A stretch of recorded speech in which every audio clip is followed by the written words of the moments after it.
जैसा कि आप लोगों ने अभी देखा है कि मैंने अपने चैनल का नाम चेंज किया है, उसका नाम कर दिया है रविशंकर सर क्रिएट से RJ line. RJ line change करने का एक पर्पस था, एक इंटेंशन था कि जो अपने डेली मोटो ब्लॉगिंग का कम्यूट का पार्ट है उसे कुछ अलग वे में ना, अलग तरीके से आप लोगों को दिखाया जाए, जिसमें ओवरऑल मैंने बताया था कि ऐसी सारी चीज़ें होंगी। तो उसमें एक आरजे लाइन मैंने नाम रखा। आरजे लाइन नाम रखने का सबसे बड़ा रीज़न ये है कि लाइन एक लाइन को रेफ़र करता है और आरजे मैं रविशंकर झा, तो मेरी जो टाइमलाइन होगी डेली की कि मैंने क्या क्या किया, वो मैं अपना पूरा टाइमलाइन, पूरा दिनचर्या, पूरा अपना जर्नल दिखाऊंगा वहाँ पे। तो मेरे लिए भी होगा कि मैं उसे बाद में देख के रिकॉल कर सकता हूँ। और ये इसका अपडेट तो मैंने पहले दे ही दिया था आप लोगों को।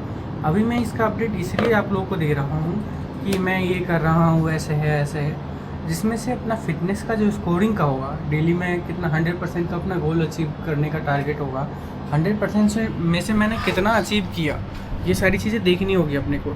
जैसे मैंने फ़िटनेस में अचीव किया 25%, या फिर 25% मैंने करियर में अचीव की चीज़ों को लेके। यार फाइनेंशियली भी तो आपको थोड़ा सा आगे बढ़ना है। यूट्यूब या फिर इंस्टाग्राम या फिर सोशल मीडिया अलग चीज़ है, अगर कल को कुछ होता है तो ठीक है, अदरवाइज़ अपना वेस्ट दो, बात ख़त्म। तो उसके लिए मैंने आरजे लाइन को जो क्रिएट किया है, इसमें अपना जो वेटेज होगा स्कोरिंग का डेली में स्कोर करूँगा। कुछ एक अलग अलग फेजेस होंगे। एक फ़ेज़ मैं अभी रिवील करने वाला हूँ कुछ दिनों में कि फ़ेज़ 1 का जो अपना होगा, उस फ़ेज़ 1 में कितने दिन का होगा, उस फ़ेज़ का नाम क्या होगा, तो वो सारी चीज़ें भी आएंगी। तो फिटनेस का 40% होगा। माइंड का जो मेंटली मैं कैसे चीज़ों को देख पा रहा हूँ, कैसे मैं उसको मैनेज कर पा रहा हूँ, तो मैं मेंटल टफनेस भी ज़रूरी है भाई आज के समय में ना। मैं साइकोलॉजिकली अगर बढ़िया नहीं रहूँगा, मेंटली बढ़िया नहीं रहूँगा, तो दिक्कत हो जाएगी ना भाई फिर फ्यूचर में। फिज़िकली 40% फिज़िकल वेटेज, क्योंकि फिज़िकली अगर मैं फिट नहीं हूँ तो मैं कोई काम नहीं कर सकता।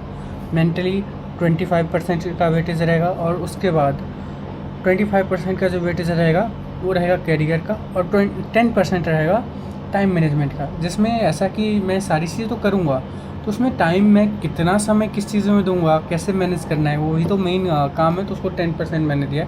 जैसे कि मैंने फिटनेस का कोई गोल रखा ए, और उसमें मैंने 100% उसको अचीव कर लिया, तो मीन्स वो 40% है।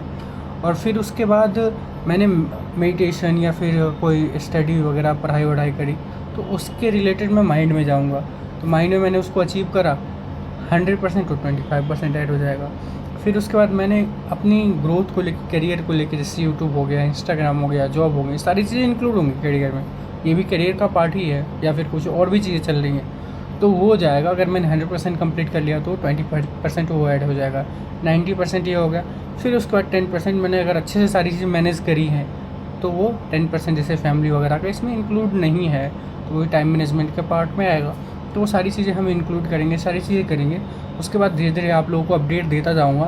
तो अभी तो मोटो ब्लॉगिंग के साथ ही मिलेंगे आप लोगों को, जैसे कि मैं डेली जा रहा हूँ, डेली आ रहा हूँ, वो भी कभी कभी जो अपनी जर्नी होगी ना, वो जर्नी भी आप लोगों को मैं दिखाऊंगा। ऐसा नहीं कि जर्नी नहीं होगी, जर्नी भी होगी। साथ साथ जर्नी के अलावा जो मैं पर्सनल जर्नी होगी, जो लाइफ को लेके आगे बढ़ने की, वो भी एक डॉक्यूमेंट होगा, एक टाइमलाइन होगा। इसलिए मैंने इसका नाम आरजे लाइन रखा है। Bye, take care.